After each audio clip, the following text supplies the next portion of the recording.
Alright, we're going to take a real quick look at the Fierce Firearms CT Edge. I've been hearing about these off and on for a couple years, and not a lot of real world feedback on it. So last February I decided to give the guys a call and ask them some questions, and ended up ordering this Fierce CT Edge and a 30 nozzler, and I decided to go ahead and get it as the package already set up. It came with the front rail, a Tally Picatinny rail, Night Force rings, and I got the Night Force NXS 5.5 to 22 by 50 MOAR reticle. I was quoted about 4 months for it to get here. It took about 8. I mean, doubles a pretty long time. I don't know that that's really acceptable. But the good news is there are a lot of different configurations in the Fierce rifles, and a lot of different cartridges available from numerous vendors. You can Google them, call Fierce, ask them. They'll point you in the right direction as far as that goes. But let's go ahead and get to talking about it. The Edge rifles have like a Macmillan style Socko Hunter stock. It has a slight palm swell right here. It comes with a Limb Saver recoil pad. The recoil pad is very good at reducing recoil, very effective. Cosmetically, I find the Packmeyer decelerator a little bit more appealing to the eye. Your opinion may differ, so that's really not a big deal. It does work. It's basically, the action is basically a Socko 85 clone, and a lot of people get hung up on that, but pretty much every rifle that you're purchasing out there that's a custom is going to be essentially a 700 clone. I've heard a lot of people comment that it's just an overpriced Socko. Well, if that's the logic you're going to use, I would think you'd have to say that those other customs are just overpriced Remington 700s, and I don't believe that for a second. You get what you pay for with a custom action almost all the time. The trigger pulls down. It can adjust down to 2 pounds. It's a little bit heavy for me. I think most guys will be perfectly okay with it. It is very smooth, not a lot of creep, and I really like it. Now, the safety pulls a little lever up in here that actually blocks the cocking piece of the firing pin, so that even if you bump this, it's not going to go anywhere. It's not just a sear block like most Remington or all Remington 700 triggers that I'm aware of. It actually has a block that blocks that. It's not going to go off. On my long-range hunting rifles, I always run with none in the chamber because I don't trust the Remington safeties, and I'm not really convinced that I'm going to stop doing that, but this does give me a lot more confidence, and I would say that most likely I will. No, not making any guarantees. We'll finish talking about this here when I get back to my reloading bench. We'll take a closer look at this bolt, but we're going to talk about it real quick. Because it is a Socko clone, it has the Socko style extractor. I personally would rather see an M16. It is a 3-lug design. Fierce calls it a control round feed. I would call it a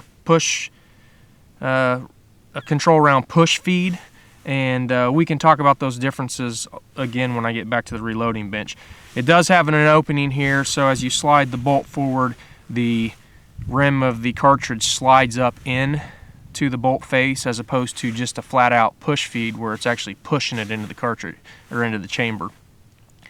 Very rarely, but I have had problems where you're sliding it forward and it pops up off of the follower on a push feed and gets cocked in there, and you kind of got to slow down and pull the bolt back and then push it forward again. You know, it's happened to me dozens of times. It's not a high percentage of the time, but enough to be an annoyance. I've seen it on hunting shows where people are getting ready to chamber a cartridge and it kind of pops off. So this eliminates that. I haven't had it happen one time at all. That's a real nice feature. It is a mechanical ejector, so the ejector sits right in here, and when you pull the bolt back, the cartridge hits this little lever right here and it pushes the shell out. Now it's a real nice feature, and I'll show you here in a second. I didn't know how I was going to feel about it at first, but when you're done shooting, you can just pull it back and you don't even have to hit that mechanical ejector at all. You can just pull the cartridge brass out off of the follower when you're doing load work or whatever and you don't want to fling out. And I know you can kind of have some effect on a plunger style ejector, but it always wants to fling out. This isn't going to go anywhere. Now on the flip side, if you're in a hunting situation and you need the brass clear of the port, it's not going to have any problem. You just fling it back and it flies out. And I'll try to show you that here in a second. The CT edges, titanium action, carbon barrel. You can order just a plain edge with stainless. You can order what they call a TI edge, which is titanium stainless barrel. You can get it in a carbon edge, which would be a stainless action carbon barrel. Many different configurations there. And then the Fury is just a little bit different. It's missing some the coating on the bolt, which they say helps slick it up, and the barrel fluting, but other than that, it's really the same. And they don't ship it with a test target on the Furies like they do with all of the edges. All of the edges come with a target showing better than half-minute group. The Fury does still have the half-minute guarantee, just like all of the edges do, just no test target. This came with a radial brake. It is very effective at reducing recoil, but I'm not a giant radial brake fan. I wish it would come standard with a side discharge port. They do have a optional tactical side discharge brake that you can ask for. I don't see it listed in their options on their website, but I've talked to John, and that is an option. Like I said, this is very efficient, but just like all radial brakes, it blows dust in your face when you're firing it from the prone position. The bottom metal is up there on par with any bottom metal I've had my hands on. I would consider the Hawkins to be one of the better bottom metals for 700s that I've had my hands on. This is right up there quality-wise with it. I wasn't sure originally how I was going to feel about the stock. I'm more of most of my shots are prone. If you're taking long-range shots, they're most likely going to be prone. And the vertical grip just does a better job. But I've warmed up to it. It is easy to shoot long range. It's got a negative comb here. The cheek piece I thought was going to kind of bother me, the Monte Carlo style stock.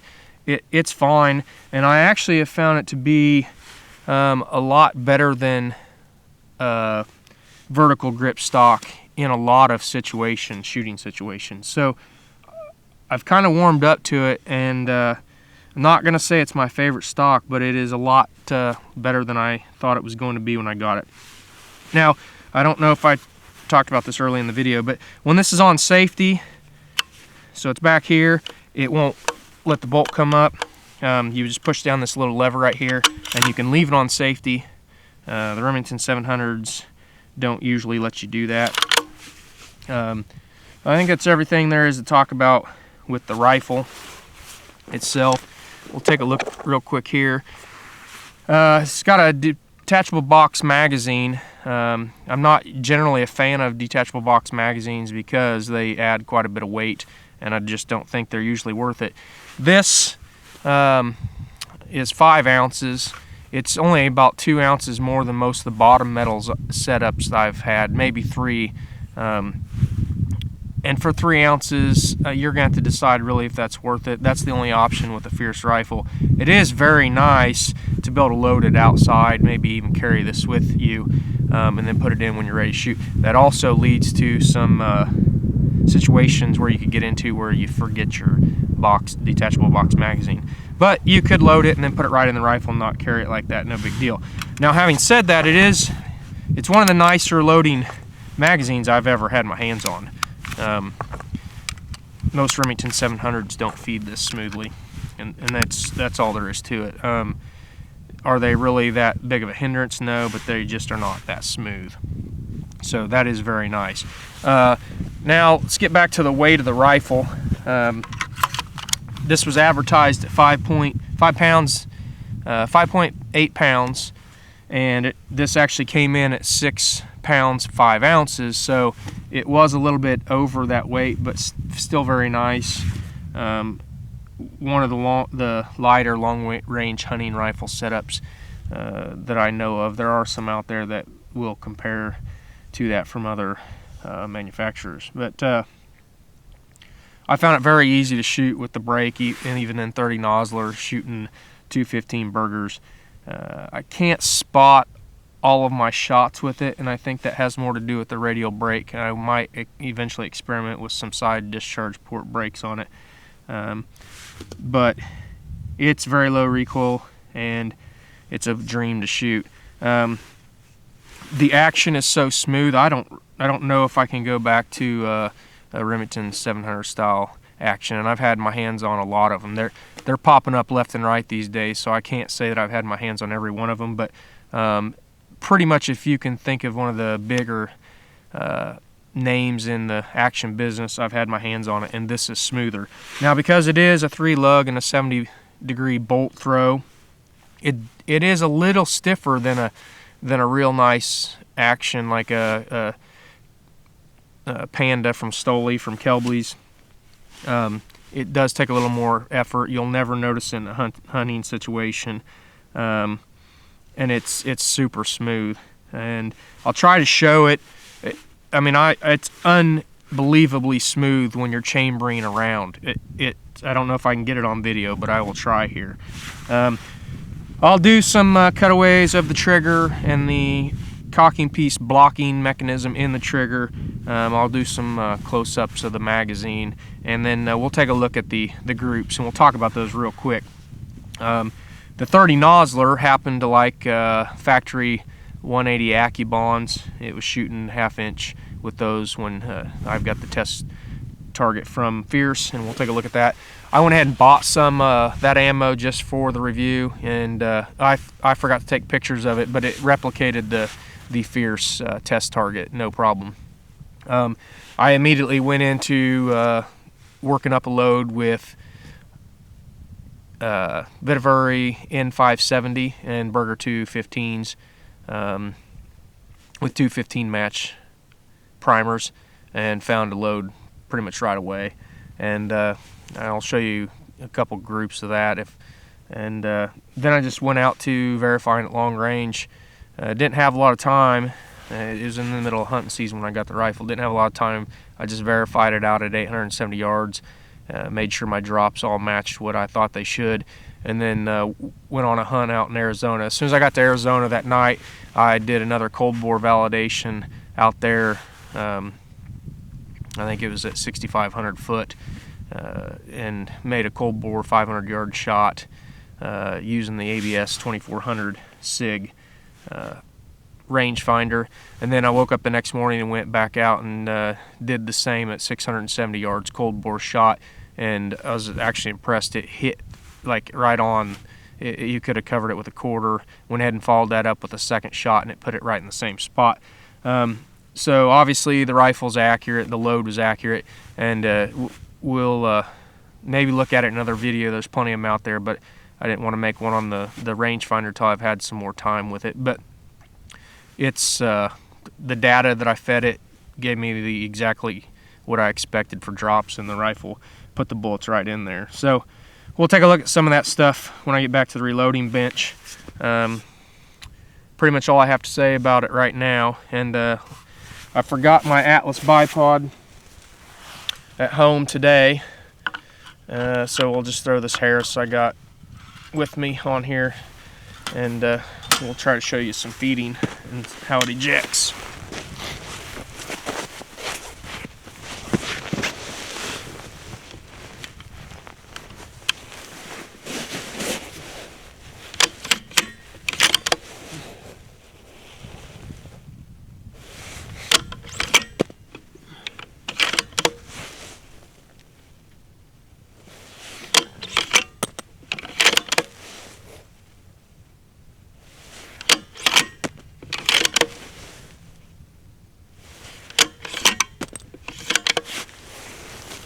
You see how easily it ejects. It ejects spent cartridges just the same. It's hard to show how smooth the action is. The most impressive thing, I think, as far as the action goes, is without that mechanical or without the spring plunger in there for the ejector, the cartridge's chamber so smooth. You're probably not going to see this on too many Remingtons. They get a little bit of pressure cocking in there, and it exerts a force that pushes the cartridge sideways in the chamber, and you can feel it when you're closing the bolt. You don't have any of that with the Fierce.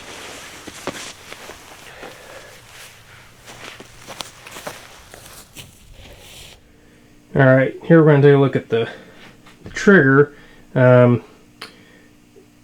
Definitely a lot safer.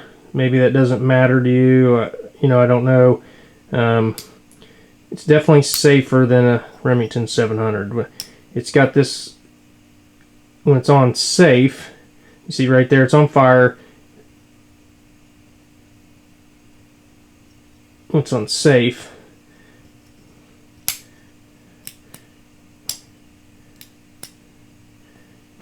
you got this little piece right here pushing up on this, and it will not let the cocking piece, which is holding the firing pin back, fall. And when you put it on fire, you can't see here, but it allows this to go down. See it push up, here it comes down. It actually, you know, if you can see mechanically in there, it pushes that piece down when you put it on fire, so it pulls it out of the way. Okay, and then if you want to, may not work here out of the rifle, but yeah, it works fine. So if you've got it on safe, you push this down, it'll allow the bolt to come out while staying on safe. The Remington 700 won't do that. I typically don't carry one in the chamber on my long-range hunting rifles, but this very well could change. There's just, with it on safe, there is no way for the cocking piece to fall. This is holding it back. So it is a lot safer in my opinion. That's definitely not really a reason to buy a rifle, but it is definitely a nice feature. Alright, we're going to take a closer look at some of the features on the Fierce rifles. Just real quick, one of the things that is big to most reloaders is the magazine box, and we got here, I know you're not able to see that, I'll try to zoom in here in a second. It's at 3.7575. You got 3.5, there's 6.5, but you get the picture. Plenty of room for most cartridges, and then this 30 nozzler, it's got plenty of room. The rum, stuff like that, I would want more room. I've had several 300 Win mags when they're throated correctly, right around 3.7, and this is quite a bit less than that with the 30 nozzler. In general, I like I'm not a big DBM kind of guy, but this one is very well thought out, functions very, very well. Take a look at a couple other things. Bolt disassemble, you got this tool, and go ahead and get the rifle out of the way here.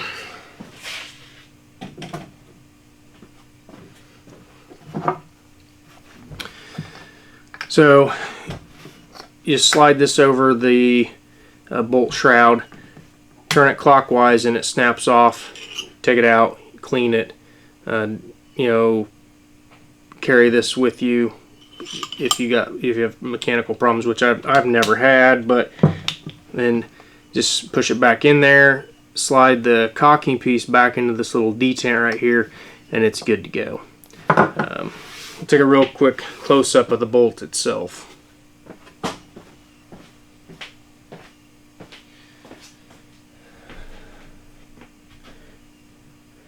Alright, so here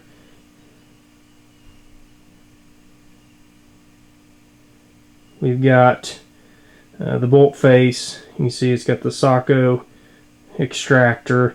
I would prefer an M16, but I mean, it's very rare that they're going to give problems. I've heard horror stories about these coming out of the loading port. Mostly that would be due to a high pressure issue, reloading issue. And you can see the slide here for the mechanical ejector. 3 lugs, fluted, cocking indicator right here. And you know, this setup right here, the mechanical ejector, is why it closes so smooth. And it really is hard to put into words. You need to feel one of these. You need to load a cartridge into the chamber to actually get a good feel for it. Here we have the factory 180 AccuBond group that Fierce sent with the rifle. Here was the final 0 at 200 yards with the 215 burgers before drop validation. Here is drop validation at 875 yards. It's kind of hard to tell there, but that group's a little over 2 inches. Here we have cold bore validation and a follow-up shot prior to an elk hunt in Arizona.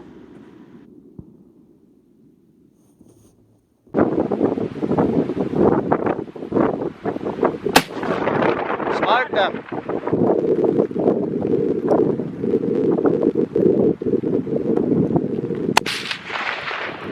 Nailed him. Please like my video, subscribe to my channel, leave any comments or questions in the comments section. I'll try to answer all the questions as quickly as possible. Thanks for watching. Have a great day.